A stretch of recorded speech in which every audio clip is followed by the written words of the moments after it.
Bismillahirrahmanirrahim. Assalamu alaikum. This is Muhammad Ali Rana from Ghulamane Abbas School. Today we have these SLOs from chapter number 3, Dynamics. आज हम इस video lecture में जो SLOs करने जा रहे हैं वो हैं 321, 322 एंड 323, जिसमें हम एक नई फिजिकल क्वांटिटी सीखेंगे कि what is momentum, and secondly जो प्रीवियस लेक्चर के अंदर हमने फोर्स के बारे में पढ़ा था, तो इस लेक्चर के अंदर हम उस फोर्स और यहाँ जो मोमेंटम सीखेंगे उसके दरमियान रिलेशंस जानेंगे कि what is the relation between force and momentum, और साथ साथ हम वर्ड प्रॉब्लम सॉल्व करेंगे इसी रिलेशन को यूज करके, what that is between force and momentum. जैसे कि हमने काइनेमेटिक्स के अंदर सीखा था कि हमारे सराउंडिंग के अंदर ऑलमोस्ट तमाम बॉडीज जो है वो किसी न किसी तरह से मोशन में होती हैं। कोई बॉडी जो है वो फास्ट मूव कर रही है, कोई बॉडी स्लो मूव कर रही है, किसी बॉडी का वेट या मास कम है बट वो तेज मूव कर रही है, या किसी बॉडी का मास ज़्यादा है पर वो स्लो मूव कर रही है। तो जब किसी बॉडी के मोशन को हम स्टडी कर रहे हो कि बॉडी के अंदर कौन से टाइप का मोशन मौजूद है, तो हमने काइनेमेटिक्स के अंदर सीख लिया था कि किसी भी मोशन को देख के आइडेंटिफाई करना कि what type of motion it is. यहाँ हम ये सीखेंगे कि अगर कोई मूविंग बॉडी है तो उस मूविंग बॉडी के अंदर जो अमाउंट ऑफ मोशन है वो कैसे फाइंड आउट करते हैं। जिस भी बॉडी के अंदर जितना भी अमाउंट ऑफ मोशन मौजूद हो, उस अमाउंट ऑफ मोशन को हम मोमेंटम कहते हैं, amount of motion. For example हमारे पास एक लाइन है जो कि जो है बहुत ज़्यादा हाई स्पीड से मूव कर रहा है। इसी तरह से एक टर्टल है, वो उसका मास तो है अच्छा खासा बट वो बहुत स्लो मूव कर रहा है। दोनों में फर्क क्या है, एक की स्पीड ज़्यादा है, एक की स्पीड कम है। इसी तरह से अगर मैं एक मेटल के हैवी से बॉल को मैं थ्रो करूं किसी की तरफ, या फिर मैं जो है वो एक लाइट सी मेटल की बुलेट को गन से शॉट करूं, तो दोनों का जो इफेक्ट है वो बिल्कुल डिफरेंट होगा। हो सकता है कि उस हैवी मेटल बॉल से इतना ज्यादा इफेक्ट या ज्यादा नुकसान ना हो एज कंपेयर टू एक छोटी सी मेटल की बुलेट से जिसका मास तो कम है बट उसकी स्पीड जो है वो बहुत ज्यादा है।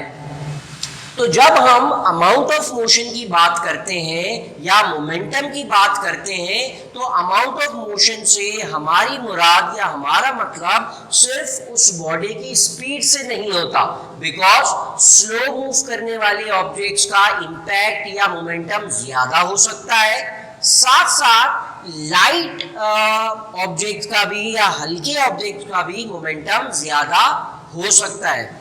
तो जब भी हमसे कहा जाए कि मोमेंटम से क्या मतलब है, तो हम कहेंगे मूविंग ऑब्जेक्ट के अंदर कितना अमाउंट ऑफ मोशन मौजूद है, उस क्वांटिटी को हम क्या कहते हैं, it is known as momentum.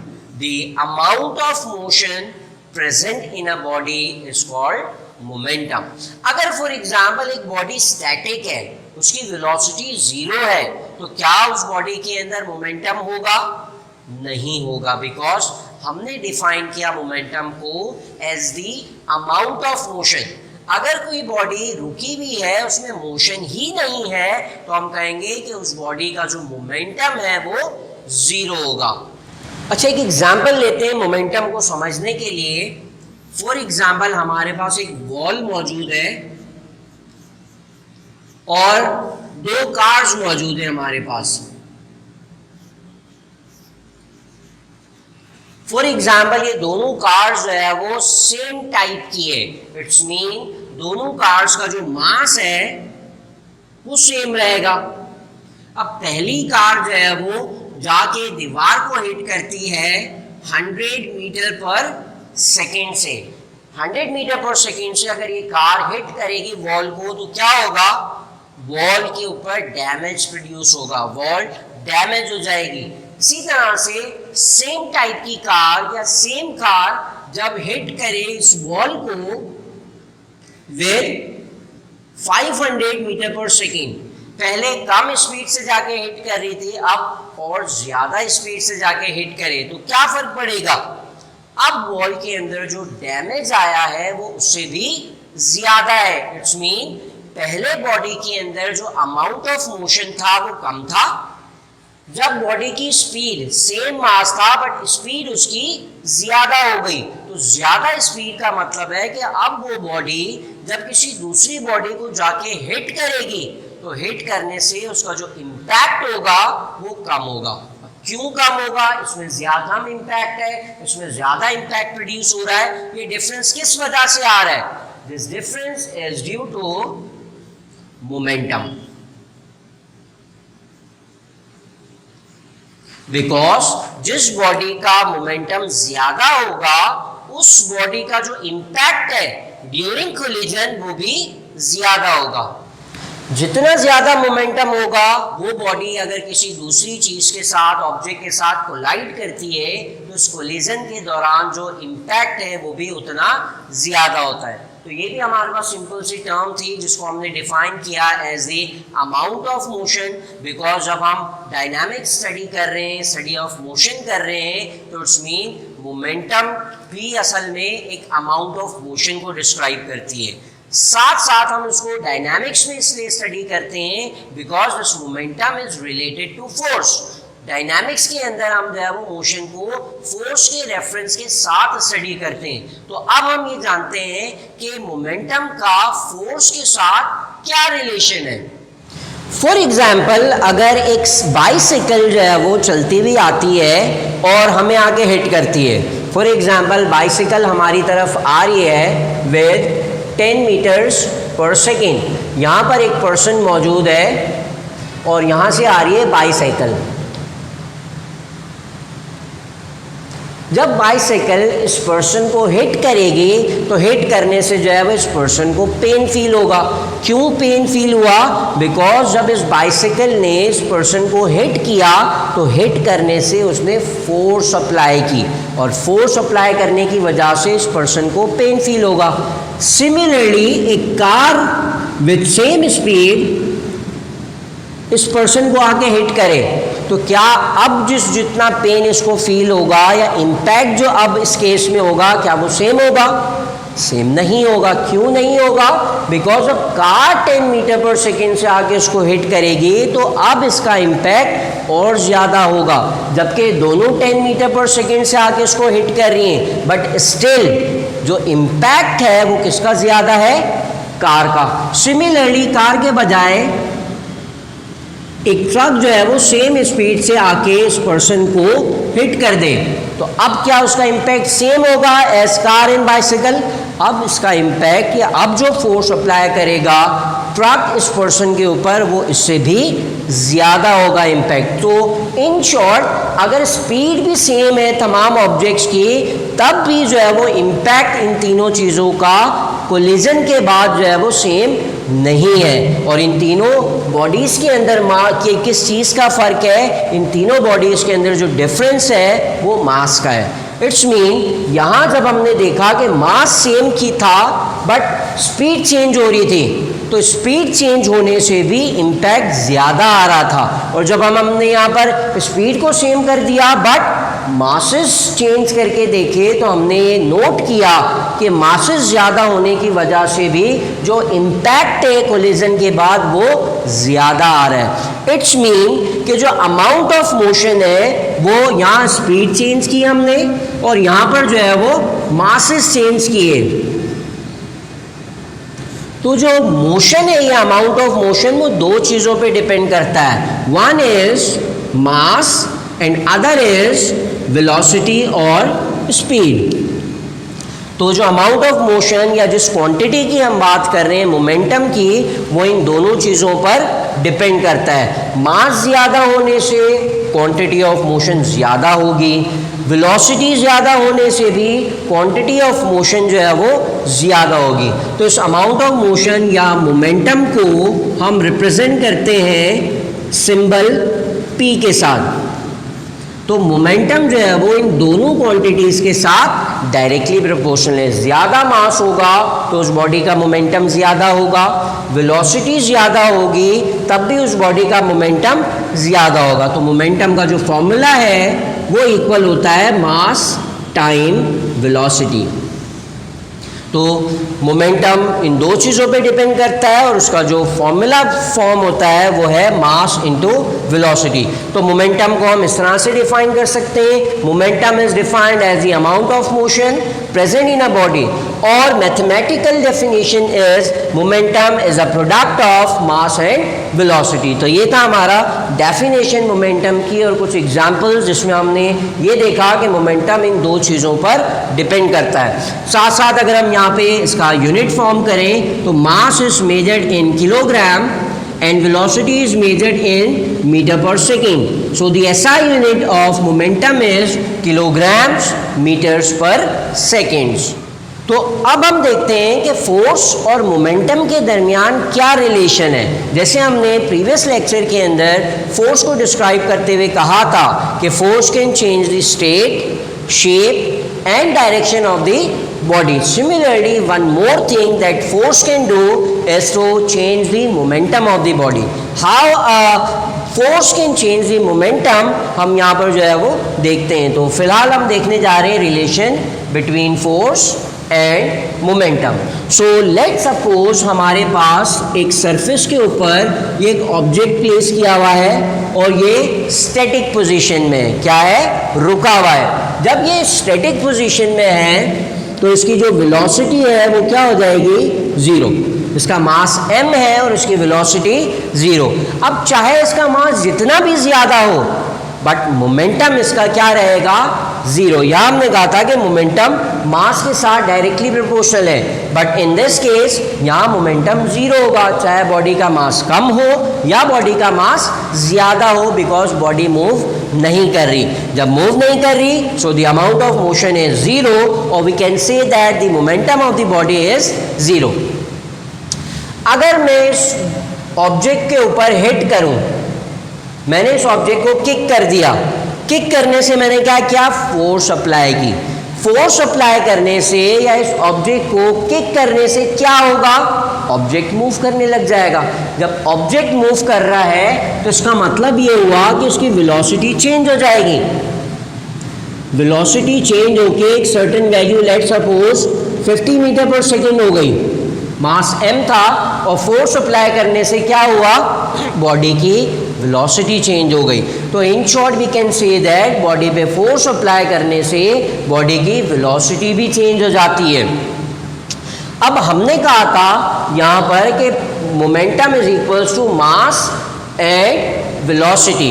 तो अगर मास तो सेम, जब मैंने इसके ऊपर फोर्स अप्लाई की तो फोर्स अप्लाई करने से इस बॉडी के मास के ऊपर कोई फर्क नहीं पड़ेगा, मास सेम रहता है। सिर्फ क्या चेंज आ गया इस बॉडी की? वेलोसिटी के अंदर। अब वेलोसिटी इंक्रीज हो गई, अब बिकॉज मोमेंटम डायरेक्टली प्रोपोर्शनल होता है वेलोसिटी से, सो इन शॉर्ट इस बॉडी का जो मोमेंटम है वो भी इंक्रीज हो जाएगा। So we can say that force apply करने से वेलोसिटी चेंज हो गई, वेलोसिटी चेंज होने से मोमेंटम चेंज हो गया। सो इन शॉर्ट फोर्स अप्लाई करने से बॉडी का मोमेंटम चेंज हो जाता है। तो इस एग्जाम्पल में हमने देखा कि फोर्स अप्लाई करने से बॉडी का मोमेंटम इंक्रीज हो गया। पहले मोमेंटम ज़ीरो था, बाद में मोमेंटम जो है वो इंक्रीज हो गया। इसी तरह से अगर किसी बॉडी को हम स्टॉप करते हैं तो उसका मतलब है उसकी वेलोसिटी ज़ीरो हो जाती है। जब वेलोसिटी ज़ीरो हो रही है इसका मतलब मोमेंटम भी ज़ीरो हो रहा है। तो जब हम बॉडी के ऊपर फोर्स अप्लाई करें तो बॉडी का मोमेंटम इंक्रीज भी हो सकता है और बॉडी के ऊपर फोर्स अप्लाई करने से बॉडी का मोमेंटम डिक्रीज भी हो सकता है। So we can say that a force can change the momentum of the body. Force can change the momentum of body. Force apply करने से बॉडी के मोमेंटम में भी चेंज आ जाता है। तो ये रिलेशन था कि जब भी किसी बॉडी के ऊपर फोर्स अप्लाई होगी तो उस फोर्स अप्लाई होने की वजह से बॉडी का जो मोमेंटम है वो चेंज हो जाता है। तो अगर इसी बात को हम मैथमेटिकली लिखें तो मैथमेटिकली लिखने का तरीका ये है कि force is equal to change in momentum with respect to time. This delta means change, P is the momentum, T is time and F is force। तो ये रिलेशन है मोमेंटम और फोर्स के दरमियान। हम इसको रीड कैसे करेंगे? Force is equal to rate of change of momentum, कि मोमेंटम के चेंज का जो रेट है उसे हम फोर्स कहते हैं। जैसे हमने पहले भी फोर्स को डिफाइन किया था डिफरेंट तरीके से, तो यहाँ मोमेंटम की टर्म्स के अंदर भी हम फोर्स को डिफाइन कर सकते हैं। Force is the rate of change in momentum. इसका मतलब ये हुआ कि हम किसी बॉडी के ऊपर फोर्स जितनी ज़्यादा लगाएंगे बॉडी का मोमेंटम भी उतना ज़्यादा चेंज आएगा। अगर कम फोर्स अप्लाई करेंगे तो बॉडी का जो मोमेंटम का चेंज है वो भी कम आएगा। तो ये रिलेशन था बिटवीन फोर्स एंड मोमेंटम। अब इस SLO के लास्ट पार्ट की तरफ देखें तो प्रॉब्लम सॉल्व करनी है हमें related to force and momentum. जो अभी हमने फॉर्मूला सीखा जिसमें हमने देखा कि फोर्स इक्वल होती है change in momentum with respect to time, और चेंज इन मोमेंटम का मतलब है initial momentum, final momentum minus initial momentum. तो कुछ प्रॉब्लम्स लेते हैं और इस फॉर्मूले की मदद से जो है वो उसको सॉल्व करते हैं।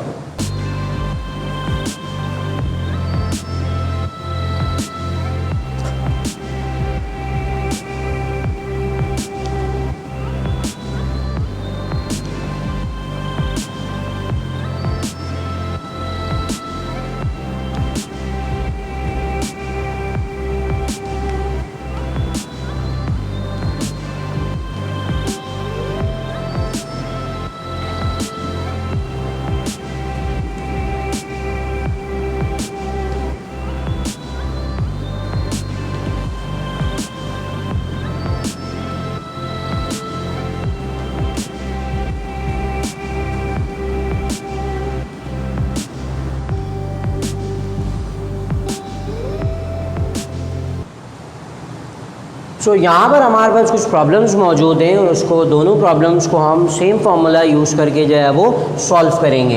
इन first question we have a body of mass 5 kilogram. So सबसे पहले जो है वो डेटा फॉर्म करेंगे। हमारे पास मास गिवन है that is 5 kilogram. Moving with a velocity of 10 meters per second. So the velocity of the body is 10 meters per second. Find the force. हमें force find करनी है to stop it after 2 seconds. तो हमारे पास जो time given है it is 2 seconds. तो ये हमारा डेटा फॉर्म हो गया। और डेटा के अंदर हम देखें तो हमारा कंप्लीट डेटा जो है वो SI सिस्टम के अंदर ही गिवन है, तो हमें किसी कन्वर्जन की नीड नहीं है। तो हम जो है वो डायरेक्ट अपने सोल्यूशन की तरफ चलते हैं। फॉर्मूला हमें पता है it is force equals to momentum upon time. Force हमें फाइंड आउट करनी है and the momentum is equals to mass multiply by velocity divided by time. Value substitute करते हैं। Mass is equals to 5 multiply by velocity is 10 divided by time is 2। Value substitute करने के बाद calculate करेंगे और simplify करेंगे तो 2 times 1 and 2 times 5 is 10। तो finally our force is 5 into 5 is 25 newtons. तो ये मेरे पास फाइनल रिजल्ट आ गया कि फोर्स इज 25 न्यूटन। तो इट्स मीन कि एक बॉडी है 5 किलोग्राम की और वो 10 मीटर्स पर सेकेंड से मूव कर रही है। अगर उस बॉडी को मुझे 2 सेकंड के अंदर रोकना है तो मुझे फोर्स कितनी लगानी पड़ेगी? 25 न्यूटन। इट्स मीन अगर मुझे इस बॉडी को 10 सेकंड्स के अंदर रोकना होता तो शायद मुझे कम फोर्स अप्लाई करनी पड़ती, बिकॉज जितना जल्दी रोकेंगे, जितना कम टाइम में हम उसको रोकना चाह रहे हैं तो उस पर उतनी ज़्यादा फोर्स लगानी पड़ेगी हमें। सो इन शॉर्ट इस बॉडी को इस स्पीड से मूव होते हुए इस टाइम में अगर हमें स्टॉप करना है, so we need 25 newton of force. Next हम आ जाते हैं एक और सवाल के ऊपर, that is how much time is required. So we have to calculate the time to change the momentum of 22 Newton seconds. So momentum is equals to 22 Newton second. तो न्यूटन सेकेंड भी जो है वो हमारे पास एक यूनिट है momentum का ही। Momentum के लिए हमने किलोग्राम मीटर पर सेकेंड भी पढ़ा था यूनिट। सिमिलरली मोमेंटम का जो यूनिट है वो न्यूटन सेकेंड्स के अंदर भी मेजर होता है। So by a force of 20 newtons, तो हमारे पास जो फोर्स गिवन है वो कितनी है? 20 न्यूटन्स। तो ये मेरे पास डेटा फॉर्म हो गया। डेटा के अंदर किसी कन्वर्जन की नीड नहीं है, बिकॉज तमाम डेटा जो है वो हमारा एसआई सिस्टम के अंदर ऑलरेडी गिवन है। सो फॉर्मूला सेम अप्लाई करते हैं, force is equals to change in momentum with respect to time. Value substitute करेंगे, so our force is 20, our change in momentum is 22 divided by time. Time को subject बना लेते हैं तो हमारा expression हो जाएगा 22 डिवाइडेड बाय 20। सो इन दोनों वैल्यूज़ को डिवाइड करेंगे, so our answer will be 1.1 seconds. So in short हमने ये किया कि एक बॉडी है जिसका मोमेंटम जो चेंज हो रहा है वो 22 न्यूटन सेकेंड हो रहा है, और इस चेंज इन मोमेंटम के लिए जो हमने फोर्स अप्लाई की थी वो 20 न्यूटन की थी। तो ऐसी बॉडी को स्टॉप करने के लिए हमें कितनी देर लगेगी? We will need 1.1 seconds. So ये था हमारा आज का एसएलओ, जिसमें हमने एक नई क्वांटिटी सीखी मोमेंटम। साथ साथ हमने जो है वो इसको रिलेट किया प्रीवियस टॉपिक के साथ जिसमें हमने फोर्स पढ़ी थी। तो फोर्स और मोमेंटम को आपस में रिलेट किया, और साथ साथ जो है वो हमने लास्ट में कुछ प्रॉब्लम सॉल्व की कि किस तरह से हम इस फॉर्मूले को यूज़ करके फोर्स, मोमेंटम और टाइम ईजीली कैलकुलेट कर सकते हैं।